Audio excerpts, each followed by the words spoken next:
नमस्कार दोस्तों, मैं डॉक्टर मयंक अग्रवाल, एक सीनियर साइकेट्रिस्ट, नशा मुक्ति स्पेशलिस्ट और माइग्रेन स्पेशलिस्ट हूँ। दोस्तों, आज मैं बात करूंगा एक ऐसे मरीज के बारे में जो पिछले 15 साल से ओसीडी नाम की बीमारी से ग्रसित थी और पूरी तरीके से ठीक हो गई। आज से 6 महीने पहले मेरे क्लिनिक में एक लेडी आती है और उसके साथ में उसके हस्बैंड और इन-लॉज आते हैं। जब मैंने उस लेडी से बात की तो उसने मुझे बताया कि आज से 15 साल पहले उसको ऐसा लगता था कि उसके हाथ गंदे हैं और वो अपने हाथ को बार बार धोती थी। शुरुआत में वो अपने हाथ को 5 से 6 मिनट धोती थी, धीरे धीरे ये टाइम बढ़ के 20 मिनट तक हो गया। उसको ऐसा लगता था कि वो घर का डोर छुएगी, विंडो छुएगी तो उसके हाथ गंदे हो जाएंगे और उसको हाथ धोना पड़ता था। धीरे धीरे वह एक साबुन को 2 से 3 दिन में पूरी तरीके से खत्म करने लगी और अपने फैमिली मेंबर्स को भी बोलती थी कि तुम भी हाथ धो, और जब तक वो लोग हाथ नहीं धोते थे तो उसको बेचैनी होती थी। बाद में वो अपने फैमिली मेंबर्स को रीअश्योरेंस मांगती थी, उनसे कंफर्म करती थी कि उसके हाथ पूरी तरीके से साफ हैं। जब वो लोग बोलते थे कि उसके हाथ साफ हो गए हैं तब वो अपने हाथ को धोना बंद करती थी। उसके बाद उसको नहाने में टाइम ज्यादा लगने लगा। शुरू में वह 10 से 15 मिनट तक नहाती थी, बाद में वह 1 घंटे तक नहाने लगी और घर का पानी पूरी तरीके से नहाने में खत्म कर देती थी, जिसकी वजह से घर में काफी तनाव का माहौल था। वह एक पर्टिकुलर ऑर्डर में साबुन लगाती थी कि पहले साबुन कहाँ लगाना है, पहले हाथ पे लगाना है या पैर पे लगाना है, इस तरीके से नहाती थी। और उसको अगर वो उस तरीके से नहीं नहाए तो उसको एंजाइटी होती थी और उसको तकलीफ होती थी। जब वह साबुन को प्रॉपर तरीके से लगाती थी तो उसको काफी रिलीफ मिलता था। जब हमने उसको पूछा तो उसने हमें बताया जब कभी भी वो बाजार से घर पे आती थी तो उसको नहाना पड़ता था। दिन में वह 3 से 4 बार नहाती थी। धीरे धीरे उसको लगने लगा कि घर के बर्तन गंदे हैं। काम वाली घर में बर्तन साफ करती थी, उसके बाद भी उसको लगता था कि बर्तन गंदे हैं और वह बर्तनों को बार बार धोती थी जब तक कि वह बर्तन पूरी तरीके से चमक ना जाए। इस तरीके से उसकी बीमारी बढ़ने लगी, उसको हर चीज में टाइम लगने लगा और इस वजह से उसके फैमिली मेंबर्स काफी परेशान थे। हमने उसको डिटेल में पूछा तो उसने बताया कि उसके फैमिली मेंबर्स उसको डॉक्टर्स के पास ले गए थे। डॉक्टर ने उसको कुछ मेडिसिन या काउंसलिंग एडवाइस की, लेकिन फैमिली मेंबर्स एग्री नहीं हुए। उनको लगा कि ऊपरी चक्कर है तो उसको बाबा भगत के पास ले गए और तंत्र मंत्र की विद्या पढ़ाई, लेकिन उसकी बीमारी ठीक नहीं हुई। इस तरीके से वह 2 से 3 साल काफी सफर किया। बहुत ज्यादा उसको डिप्रेशन हो गया, उसको नींद नहीं आती थी, उसको एंजाइटी होती थी, घबराहट होती थी, उसका कॉन्फिडेंस काफी हद तक कम हो गया था। उस समय बाद उसके फैमिली मेंबर्स एग्री हो गए और उसको साइकियाट्रिस्ट के पास ले गए और उसको मेडिसिन कराई। उसने हमें बताया कि उसने मेडिसिन और काउंसलिंग कभी अच्छे से नहीं की, जिसकी वजह से उसकी बीमारी काफी बढ़ गई और यह सिलसिला काफी लंबे समय तक चलता रहा। आज से 5 साल पहले उसकी मैरिज हुई। मैरिज के बाद उसके फैमिली में उसके हस्बैंड से, उसके इन-लॉ से काफी प्रॉब्लम्स होने लगी। उसको किसी का काम पसंद नहीं आता था, उसको हर समय गंदगी का एक एहसास होता था और उसको नहाने में, हाथ धोने में काफी टाइम लगता था, जिसकी वजह से घर के सारे काम काफी लेट होने लगे। फिर हमने उसका जब इवैल्यूएशन किया तो पता लगा उसको सीवियर ओसीडी भी है और डिप्रेशन भी है और एंजाइटी भी है।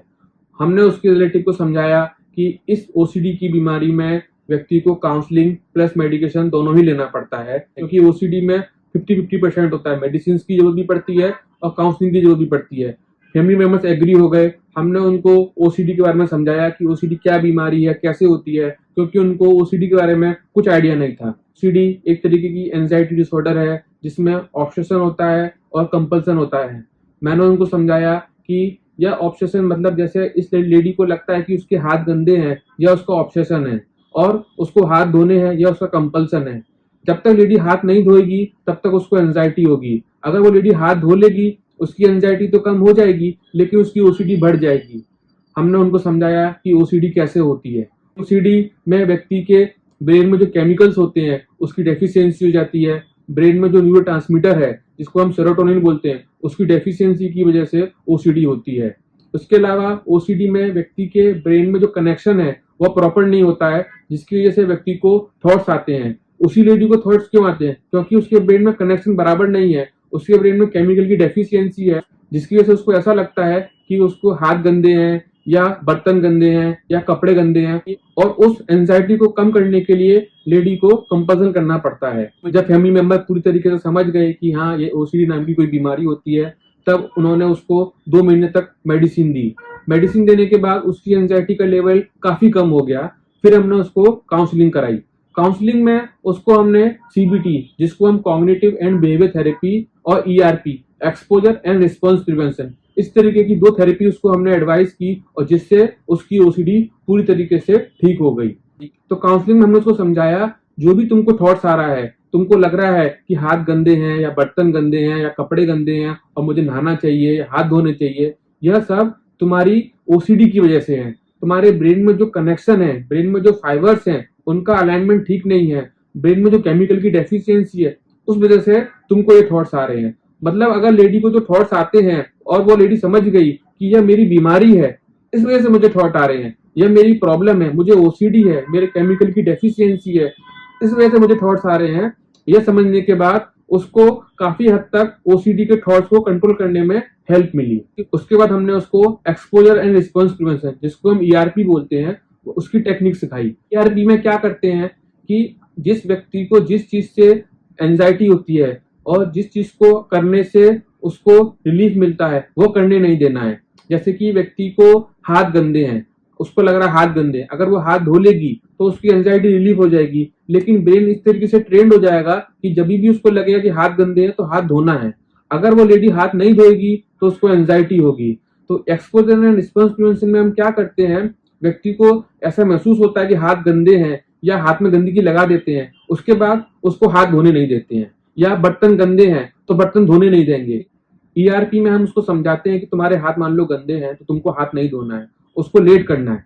जब व्यक्ति हाथ को लेट धोता है तो उसका ब्रेन ट्रेंड हो जाता है, उसके ब्रेन के कनेक्शन ठीक हो जाते हैं, और उसको हाथ को धोने में जो कंट्रोल करने के लिए जो हिम्मत चाहिए वो हिम्मत मिलती है। उसको दूसरी एक्टिविटी में लगाते हैं। मान लो व्यक्ति को ऐसा लग रहा है कि उसके हाथ गंदे हैं, हाथ धोना है, तो उसको दूसरी एक्टिविटी में लगा देंगे जिससे कि उसका मन डाइवर्ट हो जाए। जितनी देर तक व्यक्ति हाथ नहीं धोएगा, उसका ब्रेन ट्रेन हो जाएगा, ब्रेन के कनेक्शन ठीक हो जाएंगे और व्यक्ति की एंजाइटी धीरे धीरे कम हो जाएगी। नेक्स्ट टाइम जब उसको ख्याल आएगा, नेक्स्ट टाइम उसको लगेगा कि मेरे हाथ गंदे हैं, तो उसको समझ में आएगा कि यह मेरी ओसीडी है, यह मुझे हाथ नहीं धोना है। अगर व्यक्ति ये सीख जाता है तो वो ओसीडी को काफी हद तक कंट्रोल कर लेता है। तो हमने उसको काफी लंबे समय तक थेरेपी दी। उसके बाद वो लेडी अब पूरी तरीके से परफेक्ट हो गई है। अब उसको ऐसा लगता है, जब कभी भी उसको ख्याल आता है, उसको लगता है कि उसके हाथ गंदे हैं या बर्तन गंदे हैं, तो वो समझती है कि यह मेरी ओसीडी है, मुझे हाथ नहीं धोना है। धीरे धीरे वो चीजों को डिले करती है, काफी डिले करती है, हाथ नहीं धोती है, दूसरी चीजों में लग जाती है, किसी से बात करने लग जाती है या कुछ एक्सरसाइज करने लग जाती है, लेकिन वो हाथ नहीं धोती है। और धीरे धीरे उसका ब्रेन पूरी तरीके से ट्रेंड हो गया, उसको पता चल गया कि यह मेरी ओसीडी है, मुझे हाथ नहीं धोना है, और अगर मैं हाथ धोऊंगी तो मेरी बीमारी बढ़ जाएगी। वो एंजाइटी को महसूस करती है। थोड़ी एंजाइटी स्टार्टिंग में आती थी, जब हमने उसको थेरेपी दे रहे थे तो उसको थोड़ी एंजाइटी आ रही थी कि हाँ हाथ धोने, कंट्रोल करना मुश्किल हो रहा था, लेकिन धीरे धीरे over the period of time, 4 महीने बाद, 5 महीने बाद उसकी ओसीडी पूरी तरीके से ठीक होने लगी। अभी उसकी कंडीशन ऐसी है, जब कभी भी उसको ख्याल आता है, उसको लगता है कि मुझे हाथ धोना चाहिए, वो समझ गई है कि ये मेरी प्रॉब्लम है इसलिए ख्याल आ रहा है, हाथ को नहीं धोती है, या धोना हो तो काफी 2 घंटे बाद, 3 घंटे बाद धोएगी। इस तरीके से वो लाइफ में किस तरीके से जीना है वो सीख गई है, क्योंकि ओसीडी के थॉट्स हमेशा चेंज होते हैं। आज व्यक्ति को मान लो हाथ धोने की ओसीडी है, तो हो सकता है कल उसको दरवाजा चेक करने की ओसीडी हो। तो व्यक्ति को सीखना पड़ता है, व्यक्ति को समझना पड़ता है कि मेरी जो ओसीडी है, मुझे एक्टिविटी नहीं करना है, अगर मैं ऐसा करूंगा तो ओसीडी बढ़ जाएगी। बेसिकली ओसीडी में जो सर्किट होता है, ओसीडी में मतलब क्या होता है, ऑब्सेशन होगा, ऑब्सेशन के बाद एंजाइटी आएगी, एंजाइटी के बाद कंपल्सन आएगा। तो एंजाइटी को कंट्रोल करने के लिए व्यक्ति जो एक्शन करता है उसको नहीं करना है। अगर व्यक्ति वो एक्शन कर लेगा तो उसकी एंजाइटी रिलीफ हो जाएगी, लेकिन प्रॉब्लम बढ़ जाएगी। जब कभी उसको ऐसा लगता था कि नहीं वो अपनी एंजाइटी कंट्रोल नहीं कर पा रही है, तो हम उसको बोलते थे कि हाथ धो लो, लेकिन नेक्स्ट टाइम उसको ऐसा बोलते थे कि नेक्स्ट टाइम तुम और डिले करना, क्योंकि ये तुम्हारी प्रॉब्लम है इसलिए तुमको हाथ धोना पड़ रहा है। धीरे धीरे उसको सेल्फ रियलाइजेशन होने लगा, धीरे धीरे उसको समझ में आने लगा कि ये मेरी प्रॉब्लम्स की वजह से ऐसा हो रहा है, तो वो अपने थॉट्स को कंट्रोल करने लगी।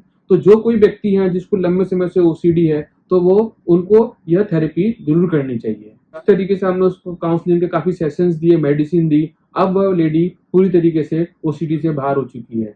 तो जिस किसी व्यक्ति को ओसीडी है, काफी लंबे समय से ओसीडी से सफर है, तो उसको CBT, exposure and response prevention plus medication, इन तीनों के माध्यम से उसकी ओसीडी को कंट्रोल किया जाता है। तो मेरा उन सभी पेशेंट से या उनके रिलेटिव से यही अनुरोध है, जिस किसी को ओसीडी है, लंबे समय से है और ठीक नहीं हो रहा है, उसको एक बार साइकियाट्रिस्ट के पास ज़रूर जाना चाहिए और अपना ट्रीटमेंट करना चाहिए। Thank you.